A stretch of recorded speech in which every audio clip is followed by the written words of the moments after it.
पहले दोस्तों बिहार सरकार की तरफ से स्वास्थ्य विभाग में 4 अलग अलग पदों पर वैकेंसी निकल के आ रही है।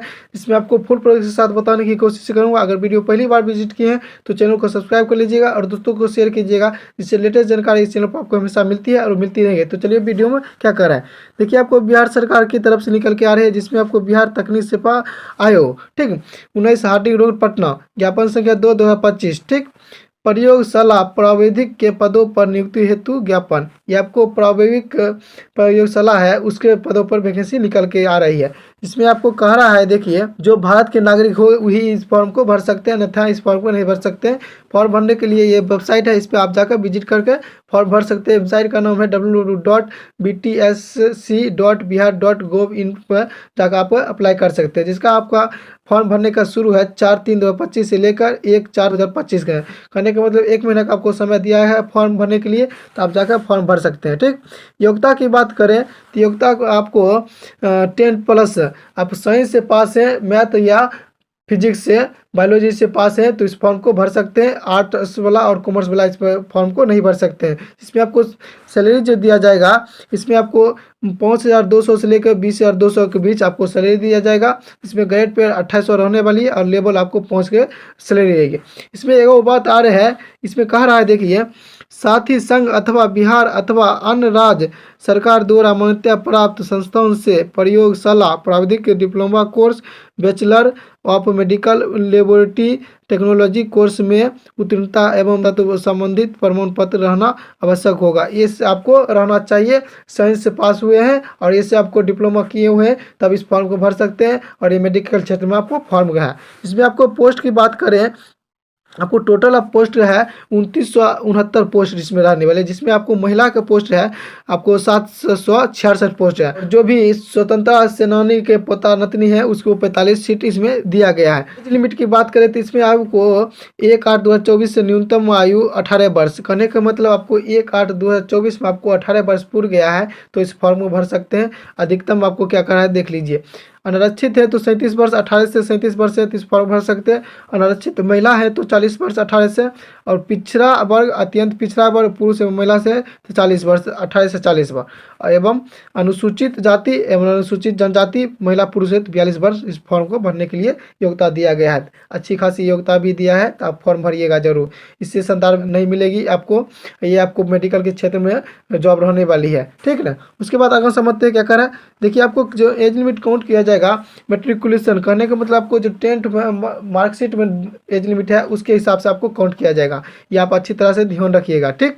इसमें आपको कह रहा है देखिए, आपको बिहार राज्य के अंदर, ठीक, अवस्थित राज्य के सरकारी अस्पतालों, संस्थानों तथा गैर निजी केंद्र सरकार, पंचायती राज, नगर निकायों के नियंत्रणाधीन अस्पतालों में प्रयोगशाला प्राविधिक के पद पर संविदा के आधार पर विधित नियोजित अभ्यर्थियों को अधिकतम उम्र सीमा में वक्त नियोजन की अवधि के समतुल्य अवधि की छूट दी जा सकेगी तथा किसी कार्यार्थ वर्ष के अंश को भी इसमें शामिल किया जाएगा। कहने का मतलब आपको ये संविदा के पद पर निकाली गई वैकेंसी, जिसमें आपको सरकारी भी रह सकता है और प्राइवेट भी आपको जॉब दिया जा सकता है, ठीक। उसके बाद आरक्षण की बात करें तो आरक्षण देखिए आप क्या कह रहे हैं। ऑनलाइन आवेदन के इंगित कॉलम के आरक्षण का दावा नहीं करने वाले आरक्षण का लाभ नहीं मिलेगा। कहने का मतलब अब ऑनलाइन कॉलम में आरक्षण का दावा नहीं करने हैं तो उसको लाभ नहीं मिलेगा, ठीक। उसके बाद देखिए, इसमें कह रहा है आरक्षण का लाभ उन्हीं उम्मीदवारों को मिलेगा जिनका अस्थायी निवास बिहार राज्य में है। मतलब आरक्षण उसी विद्यार्थी को मिलेगा जो बिहार से अप्लाई कर रहे हैं। अदर राष्ट्र से आप अप्लाई करते हैं तो आप इस फॉर्म का लाभ नहीं उठा सकते हैं, ठीक, आरक्षण का। अर्थात जो बिहार के मूल निवासी हैं, बिहार राज्य के बाहर के निवासी अर्थात को आरक्षण का लाभ दे नहीं होगा। मतलब कहीं साफ कह दिया गया जो अदर राज्य से अप्लाई कर रहे हैं तो आपको आरक्षण का लाभ नहीं दिया जाएगा, ठीक। ऑनलाइन आवेदन में भरा गया अस्थायी पता ही आरक्षण प्रयोजन के लिए अस्थायी निवास अनुमान होगा। मतलब ऑनलाइन में आप जैसे कोई भी बच्चे हैं बिहार से लेकिन अस्थायी पता किसी और जगह दे दिए तो उसका ऑनलाइन के ही हिसाब से आपको आरक्षण दिया जाएगा। इसलिए आपको जहाँ के हैं वहीं की भरिए, ठीक। उसके बाद इसमें कह रहा है अनुसूचित जाति एवं अनुसूचित जनजाति के उम्मीदवारों को निमंत्रित प्रमाण पत्र जमा करना अनिवार्य होगा। अब मतलब कहने का मतलब जिसको छूट चाहिए उसके, जिसमें अनुसूचित जाति एवं अनुसूचित जनजाति के उम्मीदवार को आपको जाति प्रमाण पत्र, अस्थायी निवास, मूल निवास, डोमिसाइल प्रमाण पत्र आपको जमा करना पड़ेगा, ठीक। और जो भी है पिछड़ा वर्ग एवं अत्यंत पिछड़ा वर्ग के उम्मीदवार, उसको आप कर्मियन रहित प्रमाण पत्र बिहार सरकार के प्रणोदित बने, ये बिहार सरकार के द्वारा आपको नॉन क्रिमिनल बनाना होगा तभी आपको मिलेगा, ठीक। अस्थायी निवास, मूल निवास, डोमिसाइल प्रमाण पत्र, ये सब आपको लगेगा। जो आर्थिक रूप से कमजोर है उसको आय परिसंपत्ति प्रमाण पत्र, अस्थायी निवास, मूल निवासी, डोमिसाइल प्रमाण पत्र, मतलब आप तीनों बना लीजिएगा, आपको ये हो जाएगा, ठीक। उसके बाद इसमें समझते हैं, अगर नोट दिया गया, नोट के कोई भी फॉर्म भरिएगा उसमें अगर नोट दिया है तो वो अच्छी तरह से आप पढ़िएगा, ठीक। इसमें नोट देने की कोई खास वजह होती है, इसलिए कोई भी अगर फॉर्म भरते हैं तो उसमें अगर नोट दिया है तो सबसे पहले आप नोट जरूर पढ़िएगा, ठीक। नोट, केवल जाति प्रमाण पत्र के आधार पर पिछड़ा एवं अत्यंत पिछड़ा वर्ग के उम्मीदवारों को आरक्षण का लाभ देय नहीं होगा। कहने का मतलब जाति प्रमाण पत्र के एवं अत्यंत पिछड़ा वर्ग के उम्मीदवारों को केवल इस सब पर लाभ नहीं मिलेगा, ठीक ना। पिछड़ा एवं अत्यंत पिछड़ा वर्ग के हुए सदस्यों हेतु कर्मचारी रहित प्रमाण पत्र संकलन करना अनिवार्य हो। जो भी है जाति पर के आधार पर आपको लाभ नहीं मिलेगा, ये आपको नॉन क्रिमिनल बनना पड़ेगा, उसके हिसाब से आपको लाभ मिलेगा, ठीक। वो भी बिहार सरकार का, ठीक। बिहार सरकार का फॉर्म भरे तो बिहार सरकार का नॉन क्रिमिनल बनाना पड़ेगा, ठीक। क्रिमिनल रहित प्रमाण पत्र से इतर अन्य जाति प्रमाण पत्र मान्य नहीं होगा। बनने का मतलब आपको क्रिमिनल रहित प्रमाण पत्र होगा, अन्य से आपको जाति का लाभ नहीं दिया जाएगा, ठीक। उसके बाद समझते हैं इसमें आरक्षण किसको मिलेगा। आरक्षण के बाद आरक्षण कोटि, अनुसूचित जाति जिसको एससी कहते हैं, अनुसूचित जनजाति एसटी, अत्यंत पिछड़ा वर्ग ईबीसी, पिछड़ा वर्ग बीसी, आर्थिक रूप से कमजोर वर्ग ईडब्ल्यूएस, पिछड़े वर्गों की महिला डब्ल्यूबीसी, इन सबों को आपको आरक्षण का लाभ मिलेगा, ठीक। आप अच्छी तरह समझ लिए फॉर्म, उसके बाद फॉर्म भरिएगा, फॉर्म भी अप्लाई शुरू है, ठीक। उसके बाद देखिए क्या कह रहा है, दिव्यांगों का दावा करने वाले अभ्यर्थियों के दिव्यांगता का जांच आयोग स्तर पर भी मेडिकल बोर्ड गठित पर पुनः किया जाएगा। कहने का मतलब जो भी विद्यार्थी है मेडिकल के क्षेत्र में, करने का मतलब विकलांग है तो आप दावा कर रहे हैं तो आपका वहाँ फॉर्म जब भर लीजिएगा तो आप जाइएगा एग्जाम देने, तो वहाँ भी मेडिकल लगा रहा है, आपको वहाँ जांच होगा, जांच होने के बाद आपको सर्टिफाइड किया जाएगा, ये आप ध्यान रखिए, ठीक। उसके बाद देखते हैं फीस कितना लग रहा है आवेदन के लिए। फीस कीजिएगा तो फीस आपको देखिए, सामान्य वर्ग, पिछड़ा, अत्यंत पिछड़ा, आर्थिक रूप से कमजोर को 600 रुपया फीस चार्ज लिया गया। अनुसूचित जाति, अनुसूचित जनजाति, बिहार राज्य के निवासी हैं तो आपको 150 रुपया चार्ज लिया जाएगा। और आरक्षित अनारक्षित वर्ग के महिला उम्मीदवार बिहार राज्य के निवासी हैं तो आपको 150 रुपया चार्ज लिया जाएगा। राज्य के बाहर के उम्मीदवार चाहे वो किसी भी वर्ग के महिला पुरुष हैं तो उसको 600 रुपया, मतलब बिहार राज्य से किसी भी राज्य से भरते हैं फॉर्म और महिला पुरुष हैं तो उसको 600 रुपया चार्ज लिया जाएगा, ठीक ना। उसके बाद देखिए, सभी कोटि के दिव्यांग अभ्यर्थियों को अनारक्षित श्रेणी हेतु निर्धारित परीक्षा शुल्क के 1/4 जमा करना होगा। कहने का मतलब जो भी दिव्यांग है उसको आप अगर रुपया अनारक्षित है श्रेणी से, आपको अगर 600 रुपया लग रहा है तो आपको उसका 1/4 रुपया आपको जमा करना पड़ेगा। कहने का मतलब देख लीजिए, अर्थात अनारक्षित श्रेणी के अभ्यर्थियों को यदि 600 रुपया निर्धारित है तो दिव्यांग अभ्यर्थियों को मात्र 150 रुपया शुल्क देगा।